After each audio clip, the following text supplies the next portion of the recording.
Good morning दोस्तों। और आज आपके लाया हूँ महत्वपूर्ण क्वेश्चन आंसर फिजिकल एजुकेशन से रिलेटेड। तो आज का सब्जेक्ट है शरीर संरचना एवं व्यायाम। तो पहला क्वेश्चन शुरू करते हैं। मूत्राशय से मूत्र किसके द्वारा बाहर निकाला जाता है? तो इसका आंसर होगा सी, मूत्र नली द्वारा। फिर एक बार सुनिए, मूत्राशय से मूत्र किसके द्वारा बाहर निकाला जाता है? तो इसका आंसर होगा सी, मूत्र नली द्वारा। नेक्स्ट क्वेश्चन है, शरीर के तापमान का नियंत्रण करने का कार्य करता है। तो शरीर के तापमान का जो नियंत्रण का करने का कार्य करता है वो है, इसका आंसर होगा बी, हाइपोथैलेमस। हाइपोथैलेमस। नेक्स्ट है, कार्बोहाइड्रेट का मेटाबॉलिज्म किसके द्वारा नियंत्रण होता है? तो इसका आंसर होगा ए, इंसुलिन द्वारा। पित्त का निर्माण होता है, तो इसका आंसर होगा ए, यकृत में। तो पित्त का निर्माण कहाँ होता है? यकृत में। नेक्स्ट है, रक्त का थक्का जमाने के लिए कौन सी विटामिन की आवश्यकता पड़ती है? तो इसका आंसर होगा डी, के। यानी कि जो रक्त का जो थक्का होता है वो किससे जमता है? तो विटामिन के से। अग्न्याशय के कार्य को कौन नियंत्रित करता है? जो अग्न्याशय का कार्य कौन नियंत्रित करता है? तो इसका आंसर होगा सी, वेगस तंत्रिकाएं। एक बार फिर रिपीट कर रहा हूँ, अग्न्याशय के कार्य को कौन नियंत्रित करता है? तो इसका आंसर होगा सी, वेगस तंत्रिकाएं। नेक्स्ट, अमीनो एसिड में कितने प्रतिशत ग्लूकोजिक होता है? तो इसका आंसर होगा ए, 60% ग्लूकोजेनिक होता है। तो इसका आंसर होगा 60%।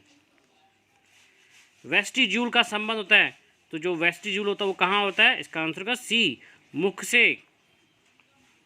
हैपेटिक पोर्टल सिस्टम का संबंध होता है यकृत से।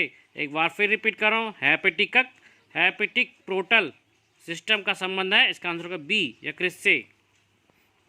ग्लूकोज का संरचना ग्लाइकोजन के रूप में कहाँ से होता है? जो ग्लूकोज उसका संचय ग्लाइकोजन के रूप में कहाँ पर होता है? तो होता है यकृत में। एक बार फिर रिपीट कर रहा हूँ, ग्लूकोज का संचय ग्लाइकोजन के रूप में कहाँ होता है? तो उसका आंसर है बी, यकृत में।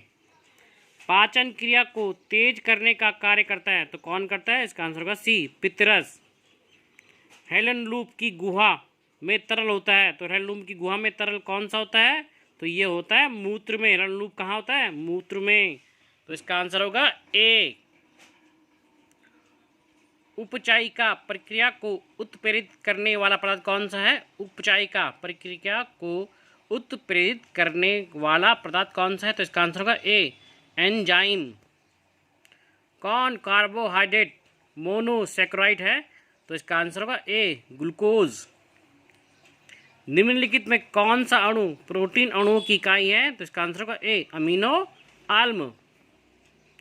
अमाशय में बैक्टीरिया को नष्ट करता है, तो इसका आंसर होगा ए, HCl, हाइड्रोक्लोरिक अम्ल। नेक्स्ट है, इंसुलिन का संबंध निम्न में किससे होता है? तो इसमें कोई भी नहीं है, इसका आंसर होगा डी, ग्लूकोज की मात्रा नियंत्रित करता है। कौन करता है? इसका आंसर होगा ए, इंसुलिन।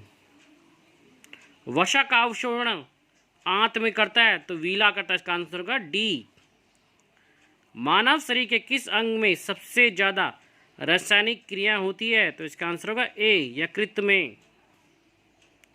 बाइलिरुबिन कहाँ पाया जाता है? तो ये ए, इसका आंसर होगा ए, पित्त रस में। जो बाइलिरुबिन होता है कहाँ रहता है? पित्त रस में। प्रोटीन के अंतिम उत्पाद है, तो इसका आंसर होगा सी, अमीनो एसिड। एनाबॉलिक एस्टेरॉइड किस श्रेणी के इंगित करता है? तो ये करता है डोपिंग एजेंट के रूप में। जो एनाबॉलिक एस्टेरॉइड होता है वो कहाँ होता है? वो किस श्रेणी में इंगित करता है? वो डोपिंग एजेंट में माना जाता है। नेक्स्ट है, अंतर्राष्ट्रीय खेल चिकित्सा संगठन की स्थापना कब हुई थी? तो इसका आंसर होगा सी, 1928 में। बल निर्माण के लिए सबसे अच्छा उत्तोलक कौन सा होता है? तो इसका आंसर होगा सी, द्वितीय उत्तोलक। बल की दृष्टि से सबसे अच्छा कोण कौन सा होता है? तो वो होगा 90 डिग्री का, इसका आंसर होगा डी। इलेक्ट्रोमायोग्राफ उपकरण द्वारा मापा जाता है तो इसका आंसर होगा ए, जोड़ों का कोण। इलेक्ट्रोमायोग्राफ का उपकरण द्वारा मापा जाता है, तो क्या मापा जाता है? जोड़ों का कोण। इसका आंसर ए होगा। सबसे अधिक ऊर्ध्वाधर ऊंचाई तय करने के लिए कितने का कोण होना चाहिए? तो 90 डिग्री का होना चाहिए। इसका आंसर होगा डी।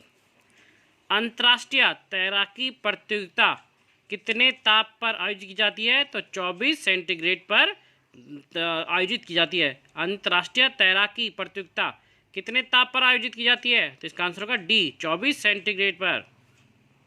प्राणवायु की उपस्थिति में श्वसन की कौन सी क्रिया होती है? तो इसका आंसर होगा सी, कैब्स चक्र में। ऊर्जा का संग्रह किस रूप में होता है? तो इसका आंसर होगा सी, एटीपी में। रक्त की प्रकृति कैसी होती है? तो इसका आंसर होगा डी, क्षारीय।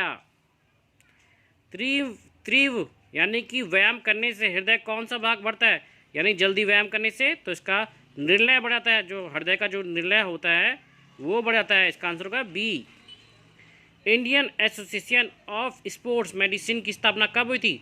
जो Indian association of sports medicine की स्थापना कब हुई थी? तो इसका आंसर होगा 1960। इसका आंसर होगा C, Indian association of sports medicine की स्थापना कब हुई थी? तो उसकी स्थापना हुई थी 1960 में। आज के क्वेश्चन यहीं समाप्त होते हैं। मेरे चैनल को सब्सक्राइब करना ना भूलें।